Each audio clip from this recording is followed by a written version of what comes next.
Torej, zelo težko je govoriti seveda o trendih pri nas, ker mislim, da festival Lent pokriva več ali manj praktično vse žanre. Trendi pa seveda gredo v zadnjem času, gredo zelo v etnomuziko, vidite, da je tudi etnomuzike vedno več, gredo k nekemu malo drugačnemu jazzu, ki bo v letošnjem letu tudi spremenjen. Mislim pa, da ne trende samo, da jih opažamo, ampak da jih tudi skušamo ustvarjati. Skušamo jih ustvarjati ravno z nekimi našimi produkcijami, ki v letošnjem letu lahko govorimo konkretno o Terra Folku in Simboličnem orkestru. Ustvarjamo na koncu trende malo drugačnega življenja na tem mestu in občinstvo, ki nam zaupa, seveda se tega drži in na ta način mogoče postavljamo trende tudi za podobno.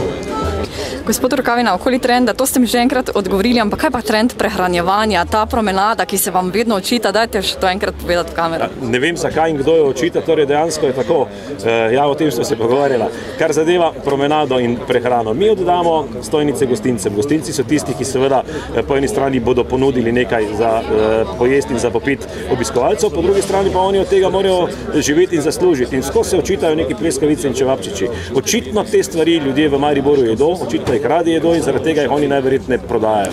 Druga stvar pa je mogoče, pa imajo pleskavice in čevapčiči preveliko povezavo za našo bivšo skupno domovino, mogoče, če bi imeli kakršenkoli drug naziv, da bi zvenele bolj japonsko ali pa mogoče, ne vem, bolj iz kakega drugega podnebja, južnoameriško, bi ob tem, da so že tako dobre, bi bile bolj spremljive. V glavnem, to ni naša stvar, ni naša odločitev, je odločitev gostincev, ki na festivalu Lent morajo po eni strani nekaj ponuditi, po drugi strani pa seveda preživeti in zaslužiti. Še vedno gre več kot 80% budžeta skozi sponzorstvo, ki ga uspemo zagotoviti, potem enih 15% približno dobimo skozi prodajo stopnic, skozi prodajo prostorov, kjer lahko gostinci nudijo svoje usluge, še vedno pa smo nekje pri 5% približno, ob tem, da se delež države zmanjšuje, delež mesta Maribor pa, hvala Bogu, čeprav počasno povečuje. Želel, da bi se te delež glavnega sponzorja povečal, glede to, da je inflacija vseeno bila, v zadnjem letu finančni delež vložek pa je približno. Vsekakor bi želel, če program raste na koncu, potem je jasno, da rastejo tudi stroški.